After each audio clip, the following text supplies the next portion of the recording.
Manfaat mempelajari akidah Islam itu yang pertama adalah kita lihat di tayangan monitor, dapat memperoleh petunjuk. Itu yang pertama, dapat memperoleh petunjuk.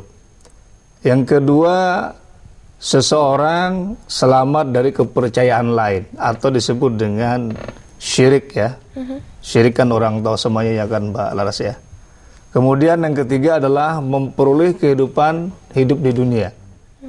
Kemudian yang keempat adalah tidak mudah terpengaruh pada kemewahan dunia.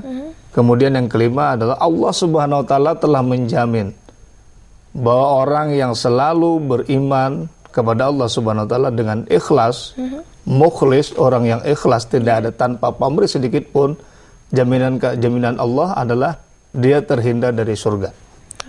Barangkali begitu.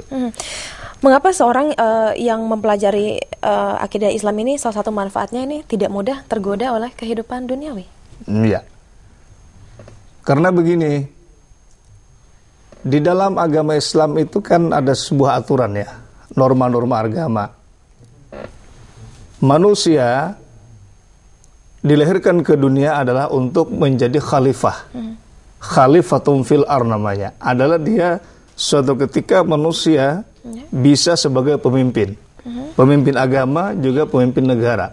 Pemimpin agama itu disebut dengan al-ulama. Kemudian pemimpin negara disebut ulil amri. Disebut dengan presiden, DPR dan lain sebagainya. Nah kemudian nilai-nilai tersebut Allah juga menyampaikan kepada umatnya bahwa hidup kamu di dunia itu adalah wajib memiliki syariat. Berusaha semaksimal mungkin bagaimana kehidupan dunia kita kejar dalam rangka menuju negeri akhirat. Ya, disebut dengan hadis Rasul, ad-dunya mazra'atul akhirah. Dunia ini adalah tempat bercocok tanam dan nanti kemudian hasilnya akan diambil ketika di akhirat. Tuh mungkin sekitar itu. Baik, untuk kita bisa menjalankan akidah Islam, rasanya ada baiknya juga kita jika kita lebih mengenal sifat-sifat Allah, mengenai Allah. Sebenarnya apa saja nih Pak sifat-sifat dari Allah? Iya, sifat wajib bagi Allah itu Mbak Laras, pemirsa, peserta diklat jarak jauh, guru mata pelajaran akidah akhlak, MTS di seluruh Indonesia. Yang pertama yang wajib kita imani adalah disebut dengan wujud. Jadi wujud artinya Allah, bahwa Allah Subhanahu wa taala wajib ada. Iya, ini wujud. Dengan dalil adalah Allahu la ilaha illa huwal hayyul qayyum. Allah Subhanahu wa taala tidak ada Tuhan selain Dia. Dia yang maha hidup dan juga Dia yang terus menerus mengurus makhluknya di dunia ini. Quran surah Al-Imran ayat 3 dan 2 ayat 3. Kemudian yang berikutnya lagi adalah sifat wajib Allah disebut dengan qidam. Qidam artinya terdahulu. Ada dalil yang mengatakan dengan surat Al-Hadid, huwal awwalu wal akhiru wal zahiru wal batin. Huwa bikulli syai'in alim. Dalam Quran tersebut yang diartikan dialah Allah yang maha awal, yang maha akhir dan yang maha zahir dan yang maha batin. Dia maha mengetahui segala sesuatu. Jadi maksudnya begini Mbak Laras. Maksudnya adalah Allah Subhanahu wa taala itu kita memiliki keyakinan bahwasanya Allah Subhanahu wa taala Tuhan semesta alam itu ada dengan sendirinya. Ya, ada dengan sendirinya. Kemudian Allah tidak bergantung sama makhluk. Tidak perlu bantuan makhluk lainnya. Pokoknya kita wajib yakin dan percaya Allah Subhanahu wa taala wajib ada. Kemudian yang akhir dia juga awal dan akhir Allah selalu ada. Yang zahir, yang nampak dan yang batin yang tersimpan di dalam hati makhluknya juga Allah ada dan Dia mengetahui atas segala sesuatu. Itu disebut dengan qidam.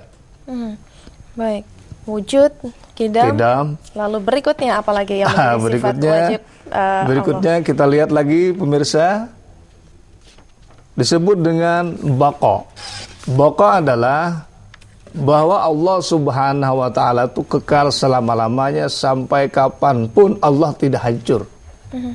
Kekal selama-lamanya, ya.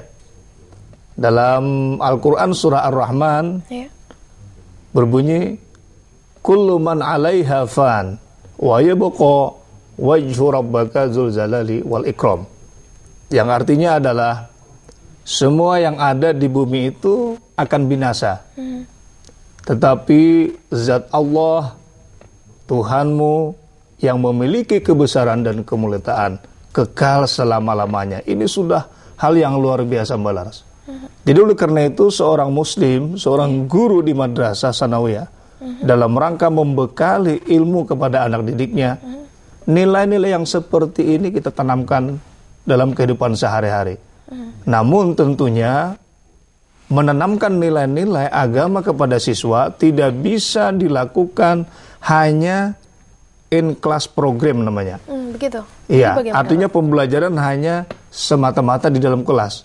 Tetapi ini harus diimplementasikan suatu ketika kalau kita mau memberikan keyakinan kepada siswa kita itu tentang sifat Allah, baqa, dan lain sebagainya, maka sekali-sekali sekolah itu memprogramkan pembelajaran out class namanya, di luar kelas. Apa yang dilakukan di luar kelas? Di luar kelas itu misalnya seorang guru sudah mempunyai plan, perencanaan. Misalnya kita melihat terjadinya hujan yang sangat lebat, luar biasa, petir menyambar dan lain sebagainya. Di situ seorang guru setelah menyaksikan dengan siswanya, seorang guru harus menjelaskan siapakah yang mampu menurunkan air dari atas langit sampai ke bumi. Kemudian tumbuh-tumbuhan subur, laut dan sebagainya. Nah, dari situlah anak akan termotivasi. Oh, kalau begini, ini yang dimaksud keimanan ini.